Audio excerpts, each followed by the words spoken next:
Our scripture reading for our message today comes from the Gospel of Luke. We'll be reading this morning from Luke chapter 12, verses 49 through 56.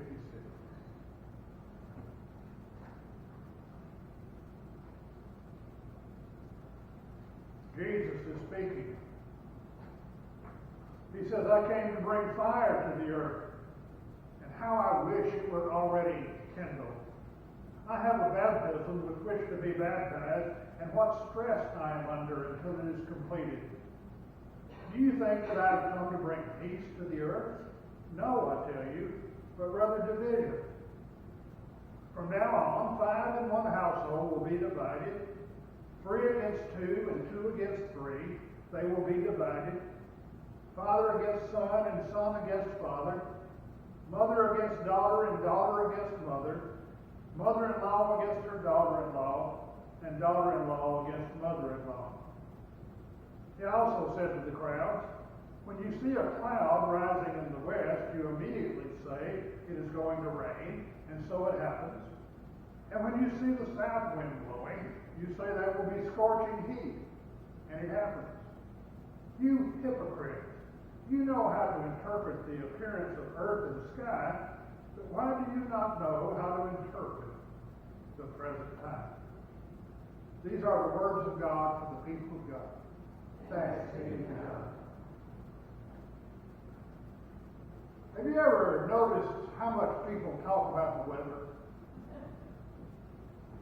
Just about every one of our Zoom Bible studies start off with this. Did you get any rain this week? How much did you get?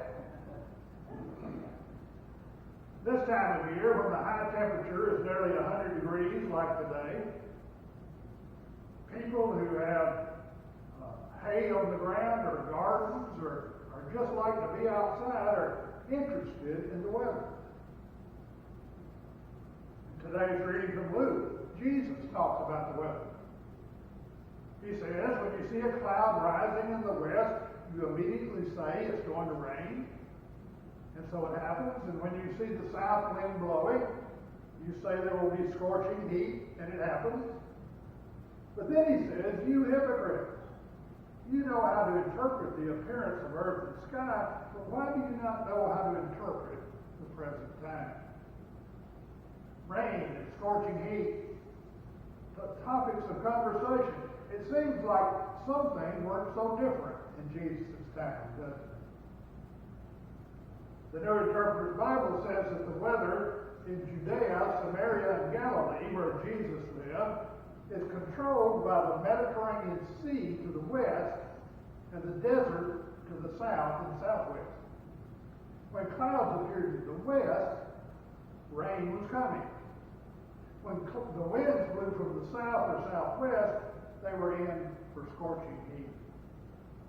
But Jesus wasn't really talking about the weather, was he? He was talking about the coming judgment, about the end of time. After all, he starts this passage by saying, I came to bring fire to the earth. And in Jewish thought, fire is almost always the symbol of judgment. Jesus was talking to the crowd about where their attention should be. He was saying that if they paid attention to the slightest sign of change in the weather, even a cloud in the west or a puff of wind from the south, then shouldn't they pay even more attention to Jesus' warnings and signs, showing that the kingdom was at hand and the end was near? A Sunday school teacher was discussing the 10 Commandments with her 5 and 6-year-olds. After explaining the commandment to honor thy father and mother, she asked, is there a commandment that teaches us how to treat our brothers and sisters?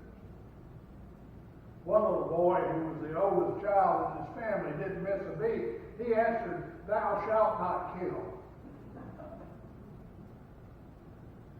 That Sunday school teacher was trying to teach about family values. Now, we hear a lot of talk about family values, especially during election years. Everyone seems to be worried about the family. Several years ago, former General and Secretary of State Cowles said, "We've got to teach our youngsters what a family means, what giving to our community means, what raising good children means. We've got to restore a sense of shame to our society. Nothing seems to shame us or outrage us anymore. We look at our television sets and see all kinds of trash, and we allow it to come into our homes. We're not ashamed of it anymore." More and more, people blame the breakdown of the family for the growing list of our social problems. For crime and unemployment, for lack of morals and mental illness.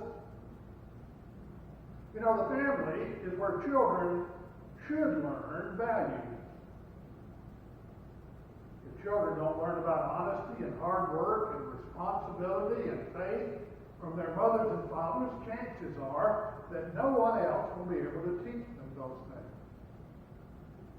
When families break down, values break down. So everyone is all for family values, although no one can say what that means exactly. Unfortunately, Jesus can and does say what family values mean in today's reading. And what he says in that regard is a sure sign he never would have gotten himself elected to public office.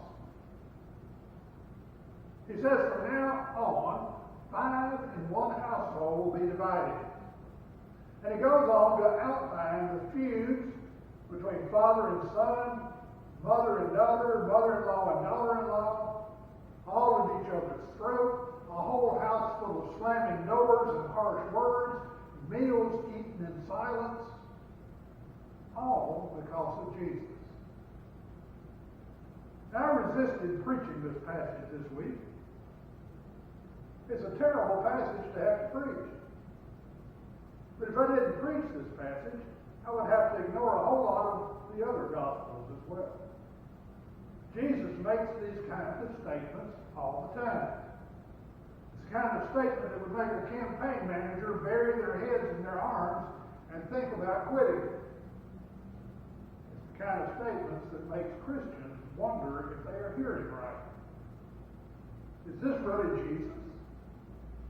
Is this the Prince of Peace who taught us to love our enemies? Is this the gentle shepherd who taught us to turn the other cheek? This is the kind of statement that makes you wish Luke had forgotten to write it down.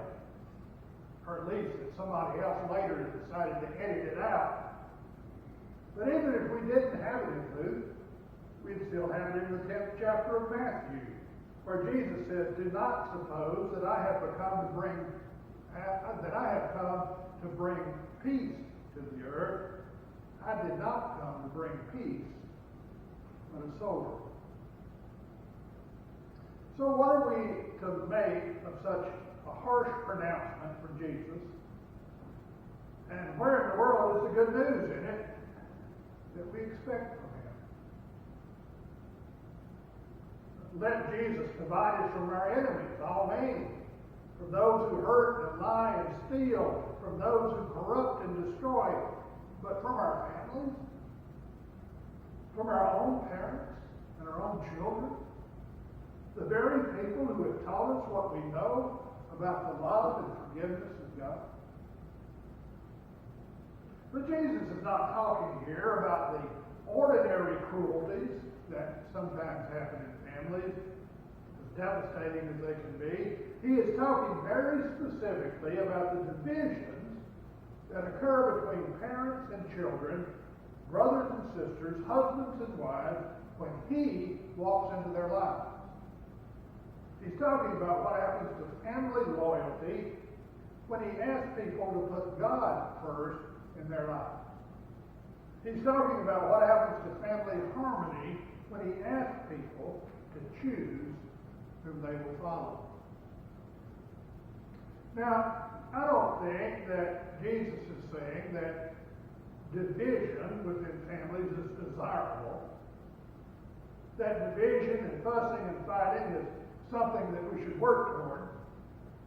I think that Jesus is making another point about where our attention and our priorities should be, and he's using hyperbole, an extreme example, to get our attention.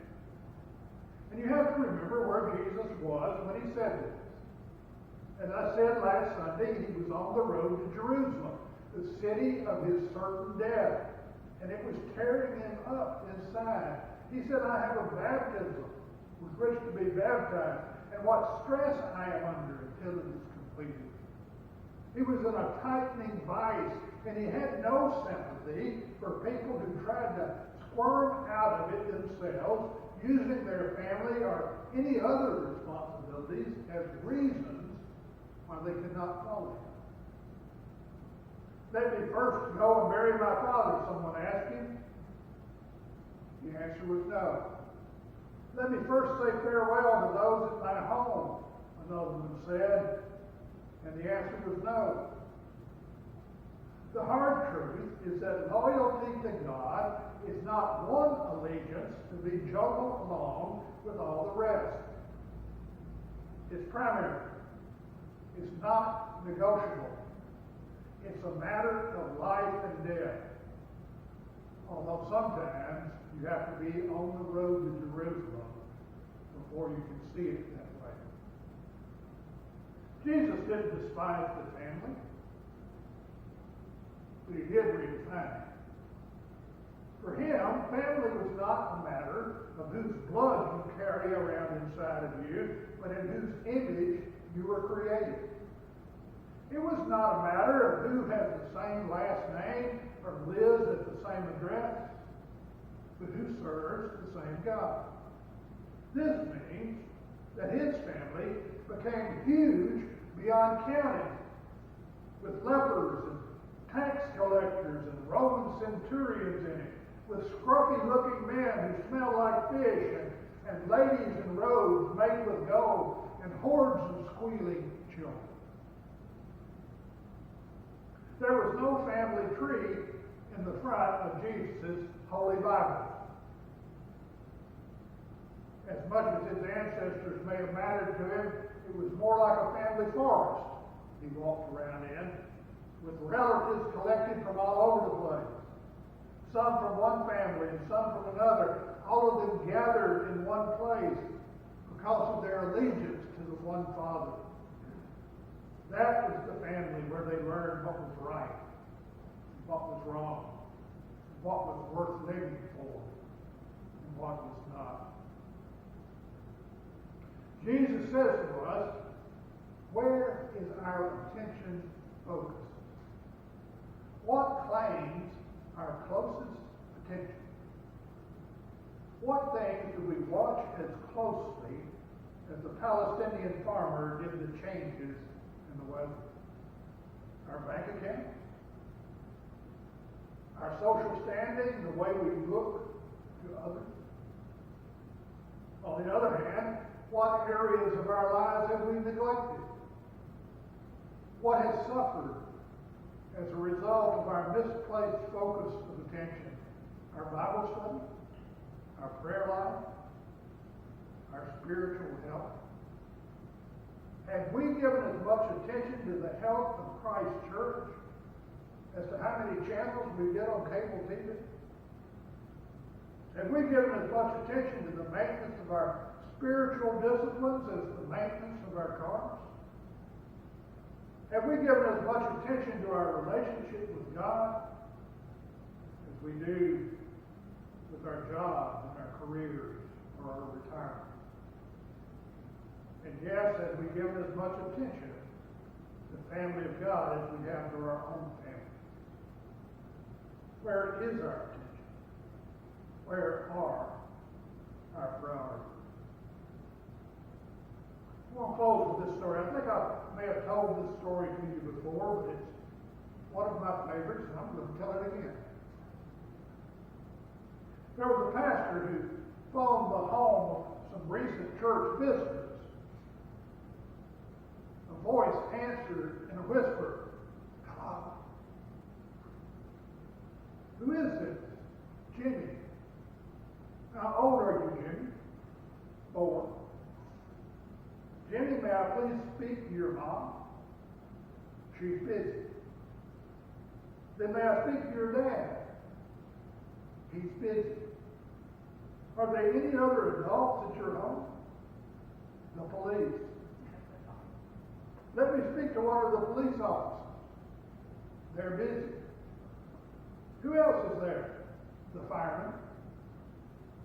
"Well, put one of the firemen on the phone." "They're busy." "Well, Jimmy, what are they all busy doing?"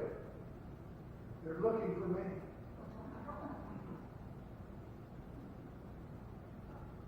Just like Jimmy, a lot of people are hiding.